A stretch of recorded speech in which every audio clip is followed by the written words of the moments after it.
Bienvenidos todos, buenas tardes a esta charla que preparamos para ustedes en Legit. Cómo estructurar eficientemente un flip, una controladora o un exit, lo que toda startup y todo founder y toda founder deben saber a la hora de hacer procesos tan complejos como son estos. Justo hablaba con Eduardo de que es difícil proponer un nombre que transmita de forma sencilla este mundo lleno de complicaciones y sofisticaciones que es tan importante que todo founder, toda startup tenga en mente. El día de hoy nos acompaña Eduardo Brandt. Eduardo, bienvenido. Eduardo es tax partner o socio fiscal de Krill, despacho top en México. Todo el mundo conocemos la trayectoria de Krill y pues bueno, me toca un poco darte la bienvenida, Eduardo. Muchas gracias por tu tiempo, gracias por estar por acá. Bienvenido. Muchísimas gracias a ustedes, gracias por la invitación. La verdad es que es un tema apasionante. Sí que lo es, sí que lo es. Permíteme, Eduardo, dar una breve introducción, presentarte, reducir a unas poquitas palabras tu trayectoria que personalmente me parece impresionante. Pues bueno, como les decía, Eduardo es socio fiscal de Krill, García Cuellar, Aiza y Enríquez SC, mejor conocido como Krill para los cuates. La trayectoria de Eduardo comprende haber estado como manager en EY, un poco dando consultoría en materia de impuestos internacionales, autorizado para ejercer en Nueva York. Y por lo que respecta a la educación de Eduardo tiene educación en la Universidad de Nueva York, en la Universidad Panamericana y en la Ibero, acá en México. Y un poco, ¿por qué estamos acá? La verdad es que Eduardo hace unas semanas escribió un artículo titulado Is a Delaware C Corp a Tax Efficient Holding Company for a Mexican Startup? O en español, si una Delaware C Corp es un vehículo eficiente, una controladora eficiente para una startup mexicana. Eduardo, bienvenido. Sé que estas palabras traducen de forma muy seca tu trayectoria. Me gustaría que nos platiques un poquito de ti, que te presentes en mejores términos de lo que lo puedo hacer yo, y también un poco que nos platiques qué te motivó a escribir un artículo como este, un artículo brutal. Los que se inscribieron a este webinar lo recibieron como link. Quienes no lo tengan, escríbanos y se los compartimos. Si no lo encuentran en el LinkedIn de Eduardo. Pero Eduardo, por favor, si gustas presentarte, platicarnos un poco de tu experiencia y sobre todo, ¿qué te motivó a escribir un artículo como este? ¿Qué necesidades o problemas detectaste para escribirlo, Eduardo? Sí, muchísimas gracias y muchísimas gracias por la invitación. Mira, de mi trayectoria, como ya dijiste, soy socio de Krill García Cuellar, enfocado en la parte del componente fiscal de operaciones de fusiones y adquisiciones, financiamientos y mercado de capitales, y muy enfocado en ver venture capital y fondos de capital privado, y también desde el lado de las compañías emergentes. Entonces, digo, claramente el tema de los serious financing y cuál es la mejor estructura, pues es algo que vemos día a día en Krill. Y digo, la verdad es que lo que quería, o sea, al final es un artículo que digo, intenté como que simplificar lo más posible. Claramente no se puede simplificar tanto, pero al final un poco lo que quería demostrar era primero que, o sea, al final de cuentas, lo que me ha pasado mucho en la práctica y me he dado cuenta que el ecosistema de venture capital y de startups es un ecosistema muy pequeño donde pues, hay mucha comunicación entre los fundadores y existe una muy mala práctica, en mi opinión, que es que en algún momento los fundadores de las compañías se basan en las experiencias que han tenido otros fundadores para estructurar sus propios negocios, ¿no? Entonces, la verdad es que creo que es una mala práctica porque un poco lo que intenté o la tesis del artículo era establecer que pues lo que le funcionó a X persona no necesariamente va a ser replicable y al final de cuentas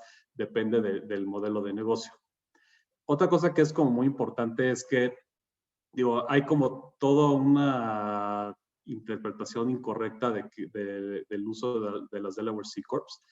Particularmente en Estados Unidos es muy eficiente para un inversionista de Estados Unidos tener una Delaware C Corp, porque, digo, y ahí lo menciona en el artículo, en Estados Unidos existe la sección 1202, que a muy grandes rasgos lo único que hace es que permite a cualquier residente de Estados Unidos que no sea un corporation vender acciones en una sociedad americana, en una C Corp, en la medida que haya tenido un holding period de por lo menos 10 años, y parte de la ganancia de capital que se detone va a estar exenta hasta por un monto de $10 millones o 10 veces el costo fiscal que traes en el vehículo, ¿no? Entonces, esto pues es bastante eficiente para angel investors, para fondos de venture capital con LPs americanos, porque al final de cuentas significa que su salida pues puede estar exenta o va a estar exenta en una gran proporción. Pero esto al final de cuentas es solamente un beneficio que les aplica a los inversionistas estadounidenses y no necesariamente es un beneficio que se puede replicar en la práctica en el contexto de una startup que tiene operaciones en México o en Latinoamérica. Entonces, la verdad es que en la práctica me he topado con incluso de asesores fiscales muy reconocidos que por el hecho de que no tienen entendimiento del componente de Estados Unidos, también se quedan con lo que pues, pueden haber visto en otros deals o lo que les dice el cliente que el VC les dijo que a ellos les convenía una C Corp. Y eso pues es bastante peligroso porque como lo mencioné en el artículo, una vez que tú escoges una C Corp como un vehículo holding company, es bastante difícil por las reglas que tiene Estados Unidos para que lo reestructures sin tener un costo sustancial en la reestructura, y en algunos casos es imposible hacerlo por estas reglas, inversion rules que también menciona el artículo. Entonces, yo creo que la moraleja y un poco lo que quería comunicar en el artículo es que al final de cuentas las estructuras para recibir financiamiento de jugadores como de Venture Capital o Angel Investors son un traje a la medida y los fundadores pues no se pueden quedar con el advice que les den o que alguien le dijo al vecino que lo hiciera así, y que también piensen dos veces si van a tener un C Corp, ¿no? O sea, sí existen maneras de reestructurarlo, pero esas maneras de reestructurarlo a veces pueden ser bastante complejas. Buenísimo, Eduardo. Pues la verdad es que ahí lo tienen. Yo quisiera hacer dos comentarios de lo que nos estás comentando, porque me hizo todo el sentido cuando me encontré con tu artículo. Para los que no lo tienen, insisto, lo pueden encontrar en el LinkedIn de Eduardo, y si no, nos escriben y con mucho gusto se lo compartimos. Pero dos comentarios ahí. La verdad es que mucho de lo que nosotros hemos también tenido como la experiencia es los abogados corporativos tienen este conocimiento para armar este tipo de estructuras, pero la verdad es que este tipo de estructuras tienen que venir acompañadas o diseñadas de la mano de un fiscalista, no solo de un corporativista, ¿no? Y de lo último que comentabas, en alguna ocasión me encontré con un artículo escrito, dirigido para las startups, y hacían esta analogía de que la C Corp es como el Hotel California, ¿no? Puedes hacer check-in, but you can never leave. No puedes irte una vez que hiciste tu check-in ahí en el Hotel California de la C Corps. Pues muchas gracias. Digo, Perdón. perdón por la interrupción y va a sonar muy nerd, pero hay un profesor de Derecho Fiscal estadounidense muy famoso, que en algún momento dijo que el ser un corporation en Estados Unidos es como vivir en un lobster pot, porque es muy doloroso estar dentro del lobster pot y es muy difícil salir de él. Correcto, correcto. Pues bien, déjenme platicarles un poquito después de esta breve introducción de qué vamos a estar platicando, de qué vamos a estar hablando hoy acá con Eduardo. Los temas principales en los que nos vamos a centrar, ya lo anticipaba un poco Eduardo, pero ¿cuáles son las consecuencias de no tocar la puerta de un especialista antes de desplegar este tipo de estructuras? También quizá pasar desde una perspectiva más general, para no perder a nadie en la narrativa, ¿cuál es la ruta tradicional de una startup en materia de su búsqueda de capital, ¿no? Una startup es una entidad que vive, tiene una línea de vida muy bien definida. Vamos a estar platicando de eso. ¿Qué es un flip? También vamos a estar platicando de qué es un flip. ¿Cuáles son las estructuras tradicionales de inversión?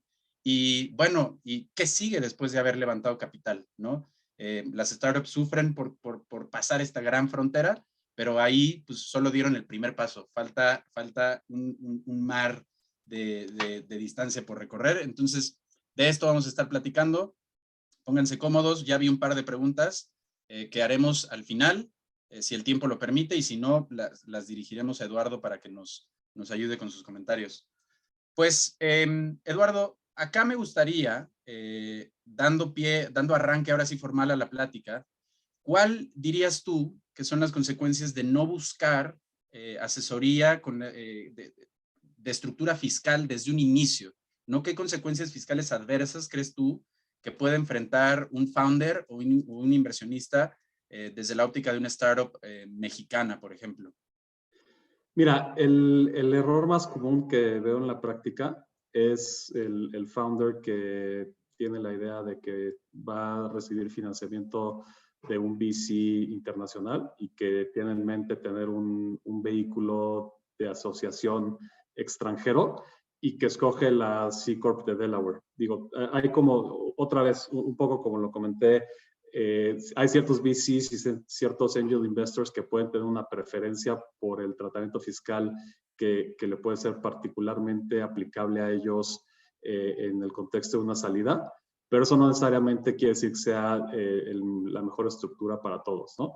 Y también parte de este misconception que existe se da en gran medida, creo que por Y Combinator, porque en algún momento creo que Y Combinator no permitía el uso de otro vehículo que no fuera una C Corp. Entiendo que ahora ya permite que sea Caimán, pero, o sea, como que pues, también muchas personas tenían en mente llegar a Y Combinator y tener una C Corp.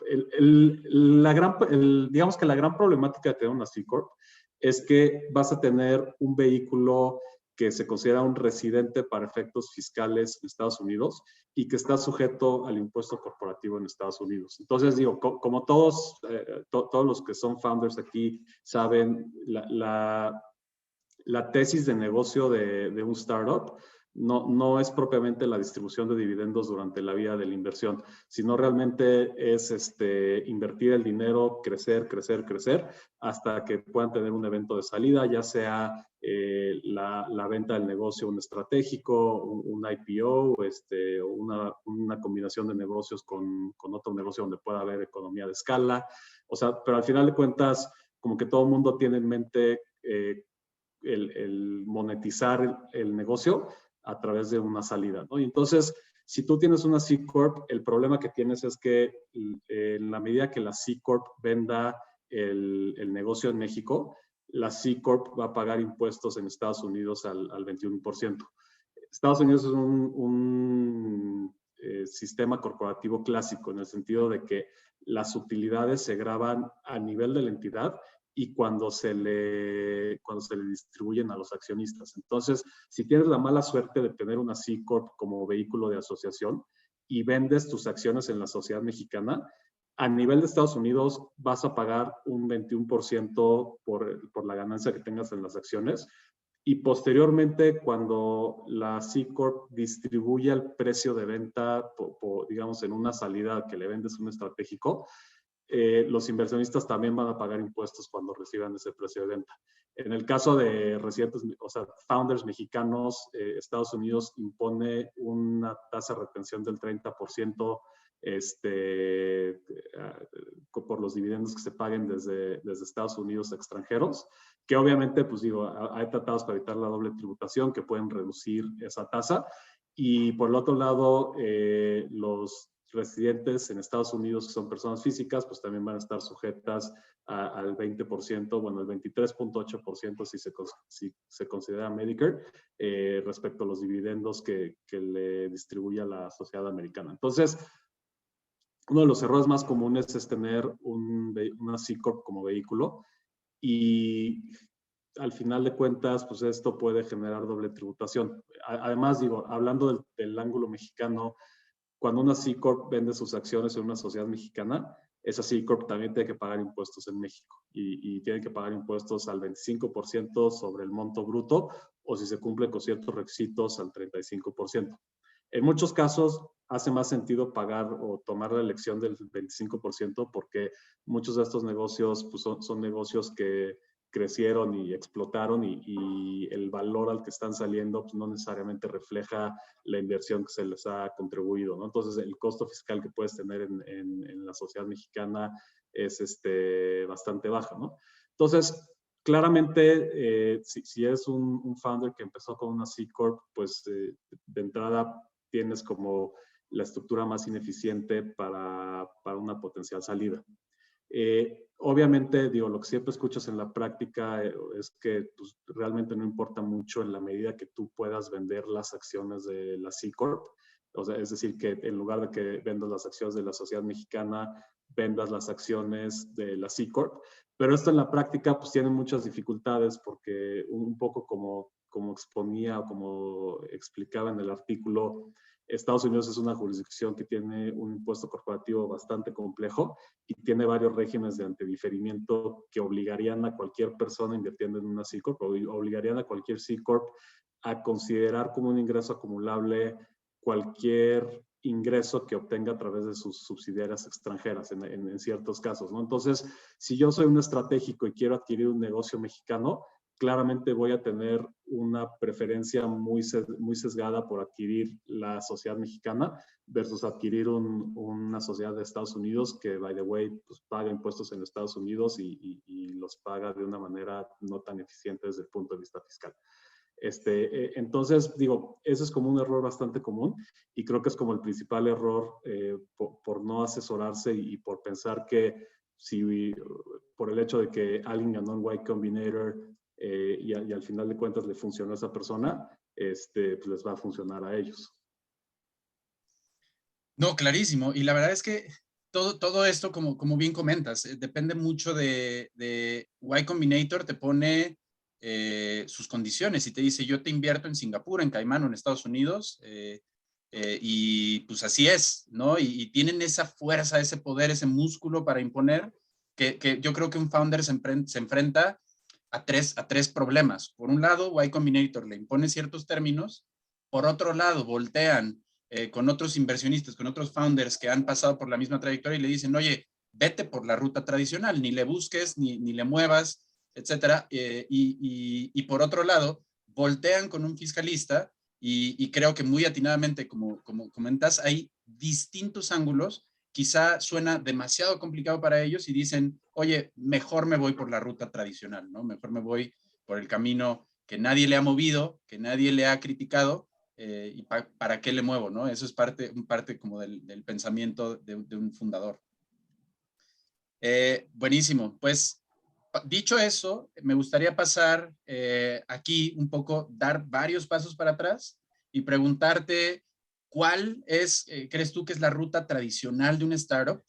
Me gustaría, Eduardo, que en la medida de lo posible nos platiques cuál es ese camino que tradicionalmente sigue una startup desde la idea hasta el IPO o hasta el famoso exit de los founders, constitución, levantan capital, cómo tradicionalmente levantan capital, cómo hacen su flip, todo este tipo de pasos. Y en la medida de lo posible, Eduardo, sé que es complicado, pero plantear como las consecuencias fiscales de cada etapa.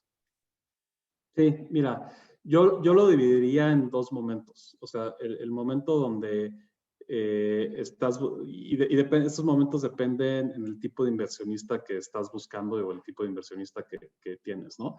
O sea, el primer momento para mí es muy claro cuando haces como series de Friends and Family o cuando haces series con seed rounds.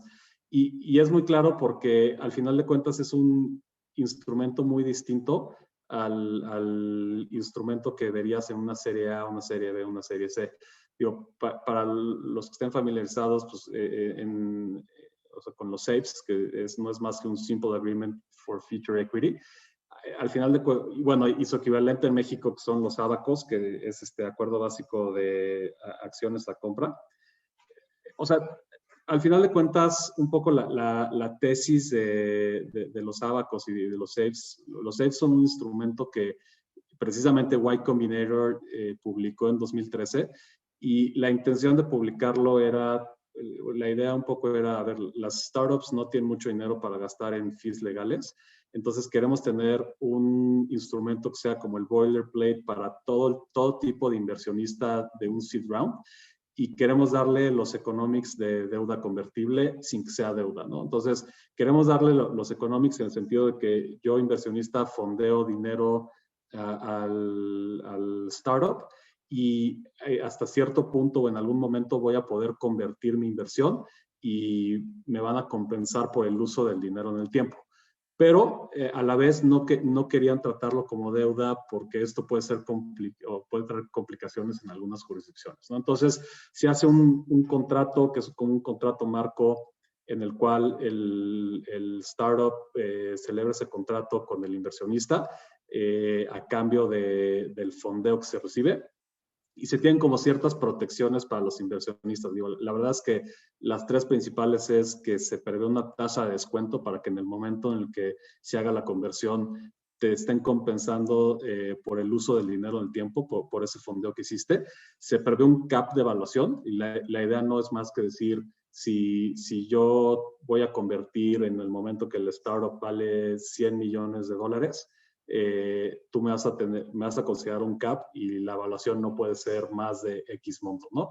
Y también se prevé, como es muy común ver cláusulas de Most Favored Nation, que no es más que el compromiso que tiene el startup con el inversionista para que en caso de que exista otro inversionista con términos y condiciones más favorables, se los iguales, ¿no? Entonces, digamos que en la práctica yo lo que he visto mucho es que los SAFEs se dan cuando todavía no estás pensando en tener como un vehículo de asociación extranjero, y pues son SAFEs que digamos que se han tratado de regionalizar o tropicalizar para México, y pues realmente tienes una sociedad mexicana y tienes como este contrato de Simple Agreement for Future Equity, ¿no?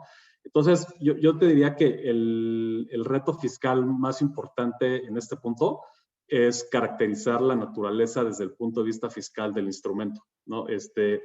Digo, claramente, si sigues como muy al pie de la línea lo que estaba pensando Y Combinator cuando publicaron el SAFE o los abacos, creo que existen muy buenos argumentos para tratarlo como aportaciones para futuros aumentos de capital y tratarlo como equity. La ventaja de tratarlo como equity versus deuda es que en la medida que existe un componente de interés, ese componente de interés puede generar obligaciones de retención si existen extranjeros, puede generar que se detone IVA respecto al pago de intereses. Entonces, la verdad es que en la práctica pues es mucho más neutral tratarlo como una aportación de capital versus tratarla como deuda, ¿no?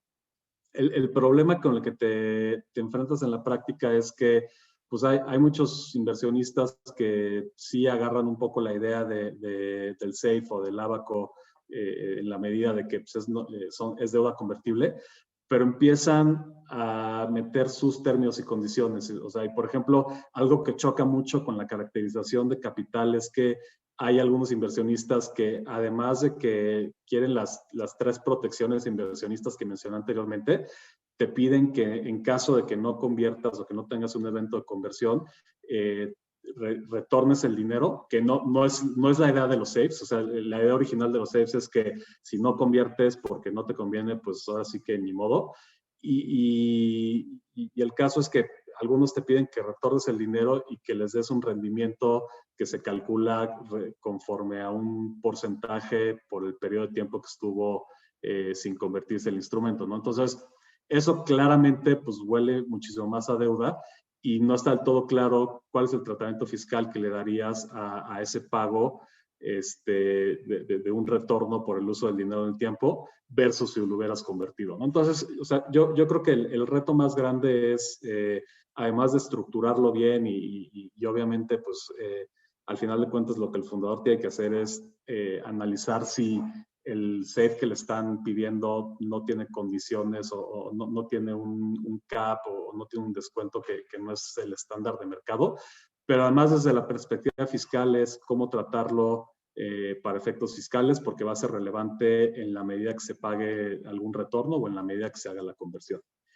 Luego, un poco ya pasando a, digamos que, a startups más maduras, donde ya tienes pues, inversionistas con más institucionales o inversionistas que son más sofisticados, yo te diría que el principal reto que se enfrentan las startups, sobre todo las que empiezan en México con esta estructura de solamente tener sales y solamente tener fondeo de Friends and Family, es que en muchas ocasiones, y digo, en mi punto de vista quizás infundadamente, pero en muchas ocasiones el fondo de Venture Capital les dice, pues mira, sí le voy a meter dinero a tu compañía, estos son mis términos y condiciones, pero una condición para que yo siquiera considere la posibilidad de meterle dinero a tu compañía es que hagas un flip, ¿no? Y entonces digo, hacer un flip no es más, o sea, literal es como voltear la sociedad mexicana y ponerla abajo de una holding extranjera. Entonces, ahí pues, o sea, tienes como varias complicaciones desde el punto de vista fiscal y desde el punto de vista de qué es lo que quieres para el negocio, ¿no? O sea, la primera es cuáles son las jurisdicciones que te va a aceptar el inversionista y cuáles son las jurisdicciones que más te convienen. Y la segunda es cómo llegar al flip. O sea, porque digo, y ahorita podemos entrar más a detalle, pero al final de cuentas, para llegar a un flip, se tiene que transmitir las acciones que tienen los fundadores en la sociedad mexicana a un vehículo extranjero. Y entonces, pues eso es un evento grabado conforme a la legislación mexicana y entonces claramente el fundador no está buscando pagar impuestos por tener un mero evento de reestructura. Entonces, digo, la verdad es que yo como que dividiéndolo en esos dos momentos, a mí me parece que digo, dependiendo del inversionista que tengas, va a ser el tipo de instrumento que te va a pedir. Y en todo ese tipo de instrumentos, pues van a haber complicaciones fiscales que se tienen que determinar. Sí, totalmente de acuerdo. Y ahí la verdad es que hay varias cosas que comentar. Por ejemplo, Y Combinator ahora también cambió o recientemente anunció su nueva estrategia de inversión, ¿no? Tradicionalmente Y Combinator o YC invertía $150,000 a cambio de un determinado porcentaje, pero justo hace unos meses cambió su tesis y ofrece una inversión de $500,000, justo haciendo referencia a la cláusula de MFN o Most Favored Nation, a la que comentas, y pues cambia un poco los términos a los que tradicionalmente venían acostumbrados los inversionistas, los fundadores y las startups de antes, ¿no? Eduardo, pues lo comentaste un poco. Acá no me gustaría pasar de largo, tratar de enfatizar un poquito. No sé si quieras ahondar más en qué es un flip, más como estructuradamente, digo, lo platicaste como es, ¿no? Es algo muy sencillo, pero creo que no toda la gente está familiarizada con el concepto. Entonces sí me gustaría, Eduardo, si nos puedes platicar más a detalle qué es un flip. Sí, por supuesto. Al final de cuentas, o sea, la vida de una startup o la vida más común de un startup es que empiecen en México y muchas veces lo que los fundadores deciden es para qué gasto dinero en la constitución de vehículos extranjeros. Entonces, muchas veces lo que pasa es que tienes todo tus rondas de financiamiento a nivel de un vehículo mexicano. Es posible que tengas, digo, Friends and Family que tengan ya acciones y también es posible que tengas empleados que ya vestearon conforme su ESOP, el Stock Option Plan, y ya son accionistas de la compañía, ¿no? Además de los fundadores. Entonces, un fondo, pues lo que te va a decir es, yo le meto dinero a tu serie, pero sí, solo sí, te comprometas a tener un vehículo de asociación que sea extranjero, ¿no? Y la verdad es que para mí es un poco infundado lo que te pidan un vehículo extranjero, pero es el estándar de mercado y un poco la razón por la que te lo piden es que el fondo de Venture Capital prefiere no tener que demandarte y estar sujeto a la jurisdicción de los tribunales mexicanos versus tener o demandarte en una jurisdicción que es más amigable y más, pues sí, más favorable para un inversionista extranjero como puede ser Estados Unidos o Caimán. Entonces, muchas veces el fondo te pide que reestructures y que tengas una holding de Caimán o una LLC o una C Corp, ¿no? Entonces, el problema es que en México existen muy pocas maneras para realizar una reestructura de esta manera, como se le llama coloquialmente en el ecosistema un flip. Lo cierto es que si cualquiera de los accionistas existentes, como los fundadores o los Friends and Family o los empleados que ya vestieron sus acciones y tienen acciones, transmitiera sus acciones a una sociedad extranjera, de tal forma que quedara la sociedad extranjera y abajo quedara la sociedad mexicana, eso se consideraría una enajenación para efectos fiscales mexicanos y tendrían que pagar impuestos al 35% sobre la ganancia, ¿no? Bueno, las personas físicas tienen un procedimiento donde pueden promediar las tasas de los últimos 5 ejercicios, pero al final de cuentas, o sea, en muchas ocasiones es un no-brainer no hacerlo así, porque últimamente lo que estás haciendo es que estás detonando un evento de enajenación y pues no estás recibiendo la liquidez para pagar el impuesto. Obviamente también un tema que es muy importante es que cuando te están pidiendo un flip es porque ya existe un compromiso de un inversionista para tener una serie de financiamiento, una serie A o una serie B. Y en muchas de esas, o sea, a diferencia de en un SAFE donde no se establece una evaluación para el negocio, en esas series de financiamiento ya se establece una evaluación del negocio. O sea, el inversionista ya sabe que le está metiendo X cantidad de dinero y está recibiendo X porcentaje en la empresa. Entonces, mucho del riesgo o mucho de la problemática de hacer un flip de esta manera, o sea, de hacer un flip, es que el hecho de que ya traigas una valuación de un tercero puede poner en evidencia que cuando tú vendas las acciones tengas que utilizar esa evaluación, porque al final de cuentas un tercero dijo, yo creo que esta empresa vale $50 millones. Es bastante discutible y es un tema muy interesante, porque si tú ves al startup digamos que en ese punto de su vida, seguramente pierde mucho dinero. Seguramente si hicieras una evaluación con discounted cash flow, pues llegarías a unas valuaciones muy bajas, porque al final de cuentas pierde dinero, pero ya un tercero dijo, pues yo considero que esto vale $50 millones. Y entonces, pues, es una discusión muy interesante porque claramente ahora que pues, Estados Unidos está estimulando la economía y hay dinero de sobra, pues todo el mundo se pregunta como que qué tan fidedignas o qué tan viables son esas valuaciones, ¿no? O sea, al final de cuentas, digo, y es una opinión muy personal, pero al final de cuentas mucha gente dice que los venture capitals pues nada más están apostando y saben que de 10 apuestas que hagan, una les va a pagar y el upside que tengan de una va a cubrir para las otras 9 que perdieron, ¿no? Entonces, como que pues sí tienes una evaluación, pero no necesariamente es lo que valdría si se la vendieras a un tercero, ¿no? Nada más tienes a un fondo que pues, le sobra dinero por todos los estímulos de la economía de Estados Unidos,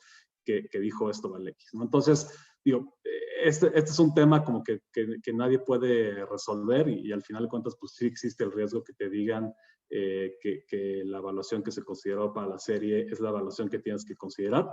Y el problema es que pues, si haces el flip con esa evaluación, pues tendrías que pagar impuestos al 35% como persona física.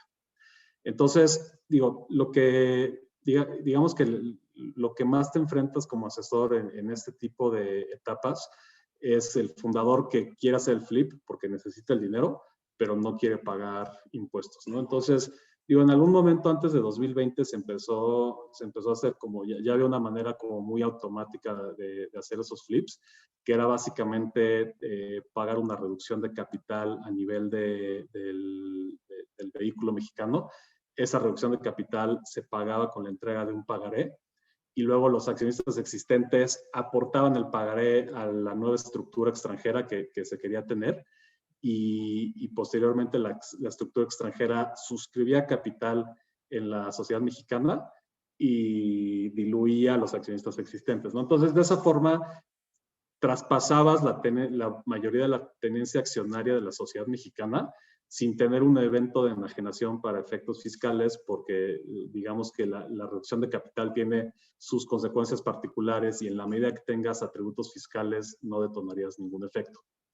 El game changer sucedió en 2020 y en 2021 por dos cosas, ¿no? En 2020 el Código Fiscal se modificó y se agregó el artículo 5A del Código Fiscal, que a muy grandes rasgos, o sea, de manera muy resumida, le permite al Servicio de Administración Tributaria recaracterizar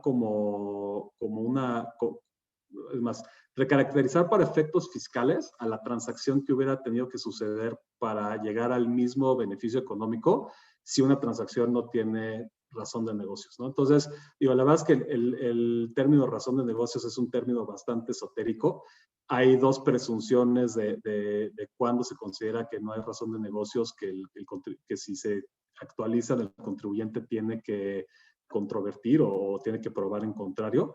Pero pues al final de cuentas es un concepto jurídico indeterminado y es bastante incierto, ¿no? Entonces, con este tipo de transacciones donde pagabas el pagaré y luego lo aportabas y diluías, el problema que hemos visto nosotros en la práctica es que no está del todo claro que suscribir capital, cuando el extranjero suscribe capital a un valor menor de lo que vale la compañía, pues eso tiene una razón de negocio, ¿no? Y creo que el principal cuestionamiento que te harían es, pues tú no hubieras dejado que llegara un tercero y aportara X cantidad de pesos si eso no es el valor de mercado, ¿no? Entonces, pues, existe el riesgo de realizarlo así y que entres al mundo de una recaracterización, que el efecto pues, podría ser que te dijeran que los fundadores o los accionistas existentes donaron sus acciones al extranjero, ¿no? El otro problema es que a partir de 2021 los asesores fiscales de manera primaria y los contribuyentes de manera secundaria tienen la obligación de hacer disclosure con el SAT de todas las planeaciones fiscales agresivas que prevén en el artículo 199 del Código Fiscal de la Federación.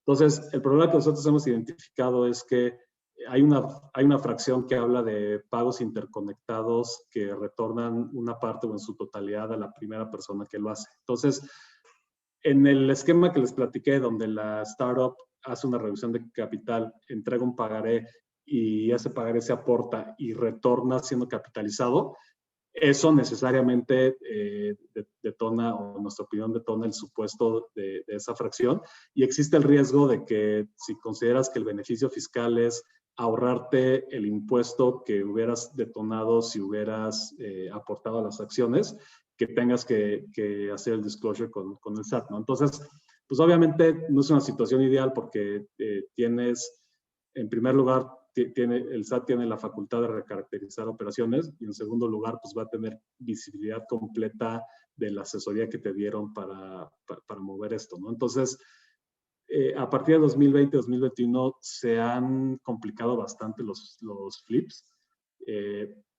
Lo que hemos hecho en la práctica nosotros, pues no necesariamente es tan fácil desde el punto de vista corporativo en cuanto a implementación, pero sí hay maneras de lograr flips sin tener que correr estos riesgos, ¿no? Entonces, yo creo que el reto más grande para un founder e incluso para los asesores es encontrar una manera para hacer el flip de una manera fiscalmente eficiente sin que exista un riesgo para los accionistas existentes.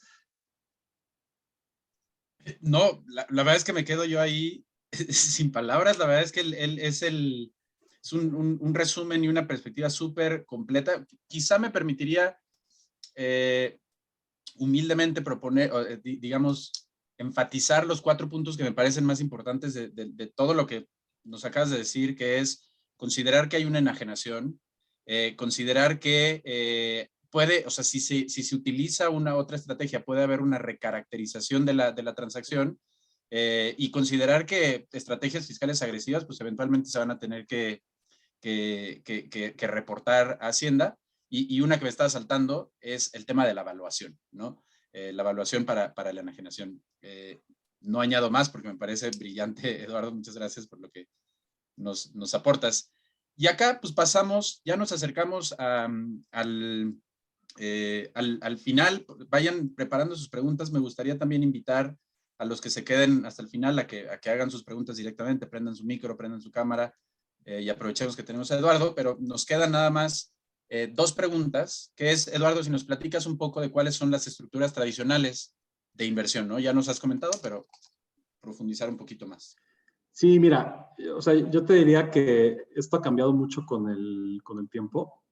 Digo, cuando en el despacho empezamos a ver estructuras de venture capital, yo te diría que las estructuras más comunes eran ver una entidad de Caimán con una LLC de abajo o también una C Corp. Digo, obviamente pues el tema de la C Corp era más un tema de que se equivocaron desde un inicio, o en algunas ocasiones hacía sentido en la medida que hubiera un negocio desde Estados Unidos. Pero yo te diría, las estructuras más comunes que he visto es tener una holding de Caimán y una LLC.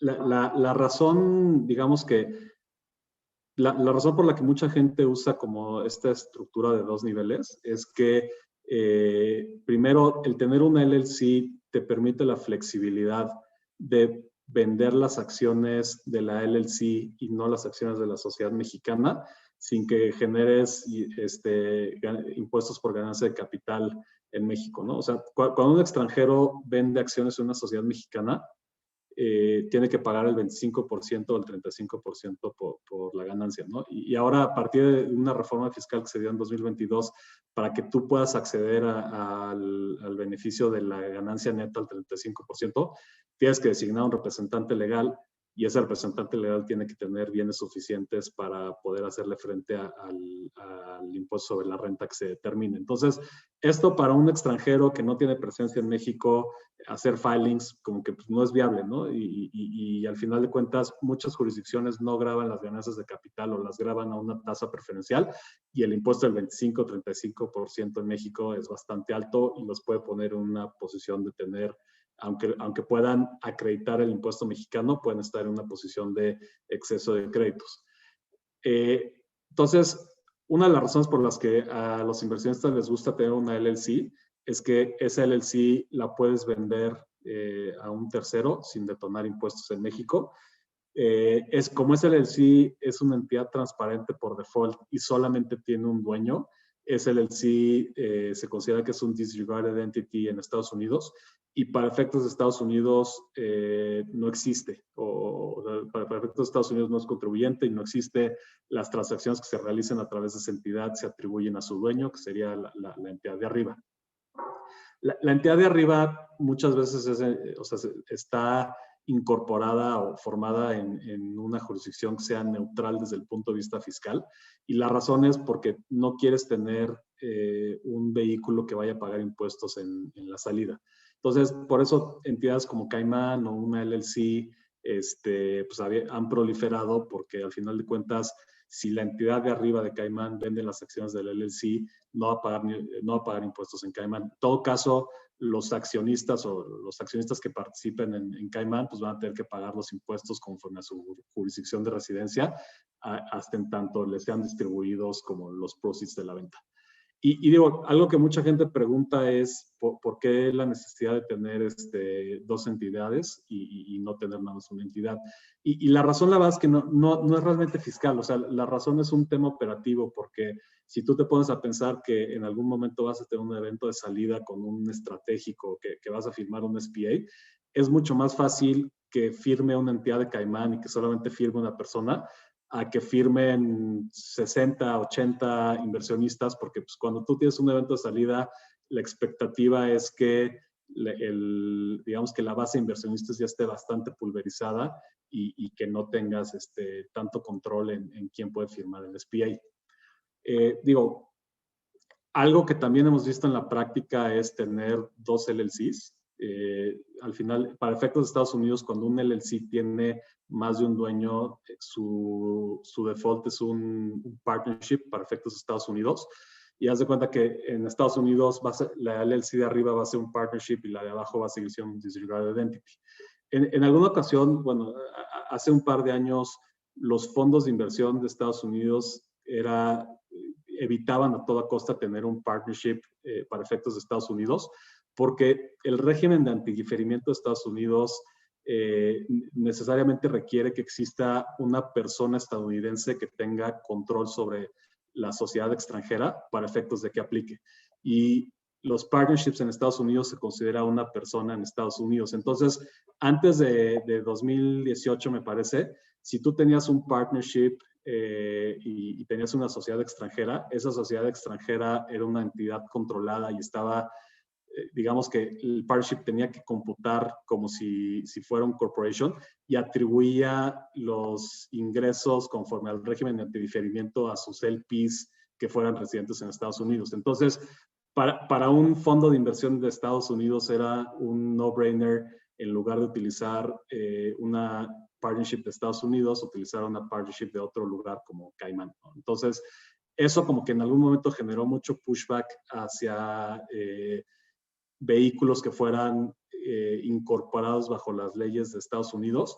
Pero recientemente, en cosa de 2-3 años, el IRS sacó unas regulaciones en las cuales estableció que si bien el hecho de que tú uses un partnership convierte a la entidad de abajo en una entidad controlada, la acumulación que tú tengas que hacer del ingreso se va a hacer a nivel del socio o accionista. Entonces, de esa forma, para que tú estuvieras en una posición donde tienes que acumular, tendrías que tener más del 10%. Y eso, pues, eso saca a muchos inversionistas y ya no es tanto una preocupación para estos inversionistas. Entonces, también hemos visto la estructura del double tier de LLCs. Muchas veces con fondos que quizás no están asesorados o fondos que no están tan actualizados, pues sí es común ver cierto pushback, pero al final de cuentas es un tema de explicarles y pues decirles, mira, no vas a tener ningún problema. Y otra cosa que es muy importante es que en el contexto de tener dos LLCs, si hay un beneficio desde el punto de vista mexicano, porque las LLCs para efectos mexicanos se consideran como transparentes, y en la medida que se pague algún impuesto en México por la venta directa de las acciones, el inversionista mexicano, como está participando en entidades transparentes, podría acreditar esos impuestos directamente. Entonces, sí puede haber un beneficio de tener una entidad de Caimán que es opaca para efectos mexicanos versus tener una LLC que es transparente para efectos mexicanos. No, y algo que rescato de tu comentario que me parece bien interesante es, tradicionalmente vemos que la startup y los founders son quienes deben buscar consultoría y quienes deben pensar en todas estas estrategias, pero algo que comentaste casi al cierre de tu comentario es, también los fondos deben estar actualizados en estrategias fiscales y pensar que lo que vienen haciendo por muchos años atrás no necesariamente tiene sentido fiscalmente ahora, ¿no? De acuerdo. Pues acá preguntarte, ya estuvimos platicando de las estructuras de inversión, pasar ahora a qué hay que cuidar ya de cara al exit, ¿no? Ya en este otro momento tan importante en la vida de un founder. Mira, yo creo que, o sea, lo más importante en el exit es, tener definido cuál va a ser como la estrategia de salida y a qué nivel vas a vender, ¿no? Un poco como dije antes, si tú vendes las acciones mexicanas, pues vas a detonar un impuesto en México, y ese impuesto en México, muchas veces si estás vendiendo las acciones mexicanas es porque ya tu comprador te dijo que no le interesa comprarte el LLC y que no piensa, o sea, que no hay de otra, ¿no? Entonces, lo que es importante es tú al menos como fundador mexicano o como inversionista mexicano, poder asegurarte que los impuestos que se detonan en México los vas a poder acreditar cuando te entreguen los proceeds de la venta. Entonces, una solución es tener una estructura que es completamente transparente para efectos mexicanos, conforme al 4B, en cuyo caso se considera que estás recibiendo los ingresos directamente tú y podrías acreditar el impuesto que se paga en México. U otra solución es, en caso de que no tengas una estructura completamente transparente, las personas morales, en algunos casos, si cumplen con ciertos requisitos de tenencia accionaria, sí pueden tener un crédito por los créditos pagados a nivel de la entidad. Entonces, también lo que hemos visto es que algunos fundadores pueden tener un interés en aglomerarse en un solo vehículo, porque en la medida que ese solo vehículo cumpla con los requisitos de tenencia accionaria, y me refiero a un solo vehículo, una persona moral, porque en la medida que esa persona moral cumpla con los requisitos de tenencia accionaria, podrían tomar un crédito por el impuesto pagado en el extranjero, y en México por virtud del uso de una regla de la resolución miscelánea fiscal que pues, sigue estando ahí. Entonces, yo lo que te diría en un exit, lo más importante es, una vez que ya tienes como el deal, es identificar cuáles son las consecuencias fiscales de la estructura de salida. En muchos casos, un inversionista pues, no va a tener como el poder para tomar decisiones y cambiar la estructura. Entonces, yo creo que como inversionista o incluso como fundador, pues no es que puedas, una vez que ya te dijeron cuál es la estructura y qué es el vehículo que están queriendo adquirir, no tienes como mucho leeway para cambiar la estructura, pero sí lo que puedes hacer es ver cómo puedes maximizar el uso de créditos en caso de que se detone algún impuesto en México o en algún país en el extranjero, para hacerlo como pues, más eficiente. Buenísimo, buenísimo, Eduardo. Pues nos acercamos al final de la charla. Eduardo, me gustaría, digo, has dado puntos muy, muy relevantes a lo largo de toda la charla y como preámbulo de las preguntas que ya nos están llegando, he visto un par de preguntas que me parecen muy, muy interesantes, pero Eduardo, me gustaría a dar paso a tus recomendaciones y conclusiones finales, no sin antes de verdad invitar a todos a que sigan a Eduardo en redes y que también busquen consultores con este conocimiento tan especializado, tan sofisticado, para hacer las cosas bien en su búsqueda de capital, sobre todo si son startups, pues toquen la puerta de consultores especializados y si son consultores, pues acá vemos todo el conocimiento que Eduardo nos ha podido transmitir, es un condensado de mucha normativa, tanto en México como en Estados Unidos, pero pues es bien importante hacer las cosas de forma responsable. Entonces, Eduardo, conclusiones y recomendaciones finales antes de ceder paso a preguntas. Sí, mira, la verdad es que yo creo que la recomendación principal o mi recomendación principal es que se acerquen a un asesor desde los early stages. O sea, creo que al final de cuentas el hacer las cosas bien desde un principio va a salir más barato que hacerlas mal y tener que reestructurar después. Y pues que no le tengan miedo como a los fees del asesor, digo, porque muchas veces existe como digamos que creo que la premisa incorrecta de que se puede maximizar en algunas cosas y creo que la estructuración del negocio no es una de ellas, ¿no? Y también, digo, la verdad es que con todo este boom que ha habido en el venture capital y los startups y que ya hay como historias de salidas bastante exitosas como la de Corner Shop, por ejemplo, o ves a Kavak, a Bits o a Payclip que tienen valuaciones de unicornio, pues sí hay un interés de los despachos de abogados y no solo Krill, me imagino que todos, de tener este tipo de clientes e incluso conocerlos desde un principio, ¿no? Entonces, digo, voy a aprovechar para hacer el comercial, pero en Krill incluso tenemos un programa que es Krill Emprende, donde, digo, la idea es empezar a trabajar y fomentar una relación con los emprendedores desde early stages. Y un poco, digo, la tesis de negocio para nosotros es, sabemos que pues, a principios de la relación la estamos perdiendo porque no vamos a poder cobrar nuestros fees como lo haríamos a un cliente ya más establecido, pero un poco pues, nuestro esfuerzo es fomentar la relación y seguir como el emprendedor, con el compromiso que pues, en algún momento, si existe una ronda de financiamiento, el emprendedor nos busque y nosotros seamos sus abogados. Entonces, todo esto es, y digo, me imagino que Krill no es el único despacho que tiene como un interés muy especial en tener este tipo de negocios. Entonces, yo lo que les diría es no se dejen llevar o no se asusten por los fees que pueda tener un despacho, porque sí existe un interés muy grande de los despachos de poder representar este tipo de negocios y fomentar una relación con ellos desde los early stages. No, sí, y me parecen programas bien, bien interesantes, ¿no? También YC tiene alianzas con despachos de abogados, entonces es algo que hace sentido esforzarse en un inicio para después que represente un beneficio para ambos, ¿no? Me parece parecen programas muy, muy interesantes. Pues ahora sí, Eduardo, abro el espacio para preguntas. No quiero abusar de tu tiempo, sé que ya llevamos acá una hora, pero me gustaría invitar a quienes nos acompañan, si alguien quiere prender su micro, plantear su pregunta directamente, con toda la confianza. Si no, te transmitiremos un par de las preguntas acá que nos han llegado, pero insisto, invito a ver si alguien se anima a prender su micro y aprovechar que tenemos a Eduardo por acá.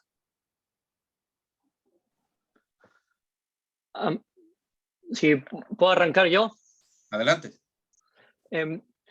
Mi pregunta es, ya que vas a levantar, no sé, un par de millones de dólares, queda muy claro que la estructura a seguir es como el sándwich con caimán.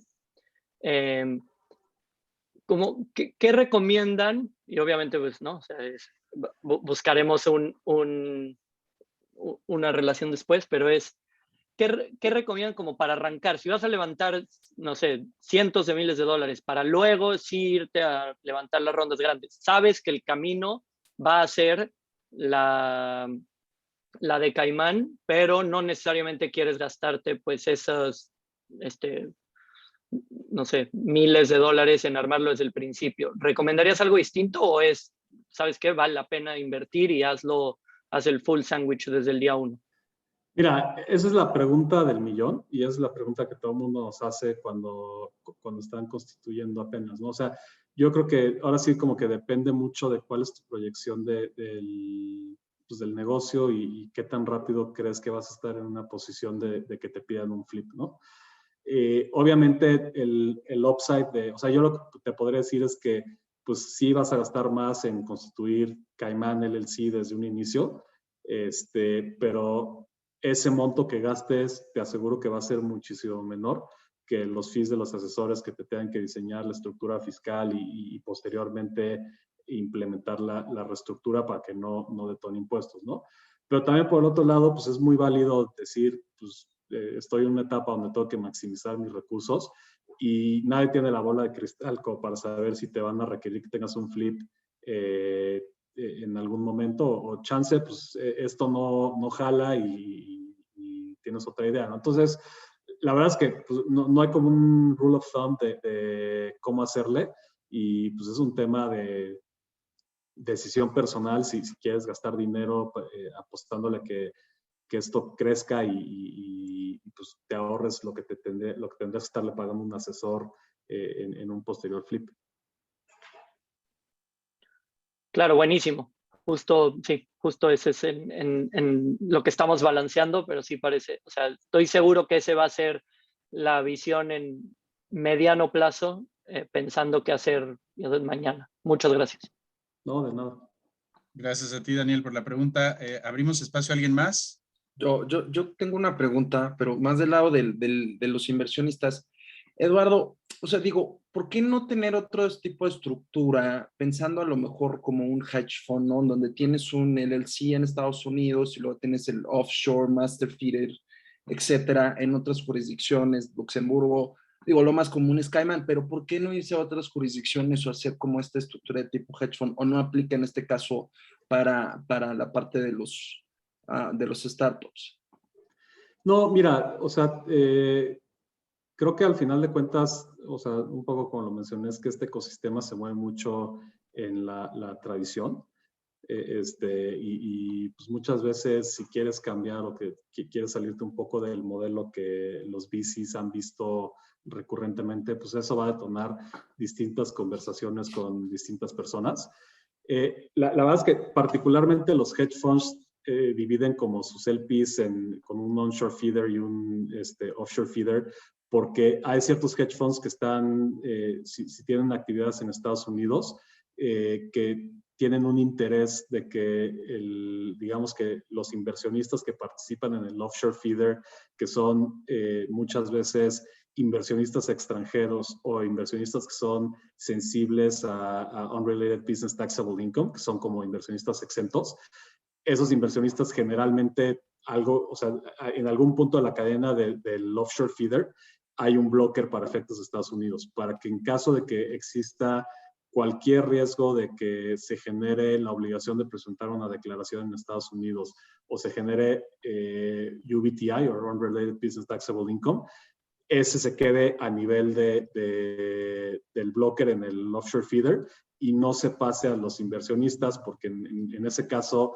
los inversionistas extranjeros tendrían que ir a Estados Unidos a presentar una declaración, lo cual no les va a gustar nada, y los exentos podrían perder incluso su carácter de exento bajo las leyes de Estados Unidos por el hecho de tener UBTI. Entonces, digo, claramente, o sea, sí existe una razón para que cierto tipo de hedge funds tengan esas estructuras, pero aquí pues realmente no tienes esa preocupación, porque en muchas ocasiones la holding company no va a realizar ninguna actividad en Estados Unidos. Y entonces, al final de cuentas, pues es bastante sencillo aglomerar a todos en un vehículo de asociación común, y ya cada quien se rasca como quiere. Si quieres, o sea, si un hedge fund quiere tener su onshore feeder o su offshore feeder, pues eso es problema de ellos y de cómo invierten hacia arriba, ¿no?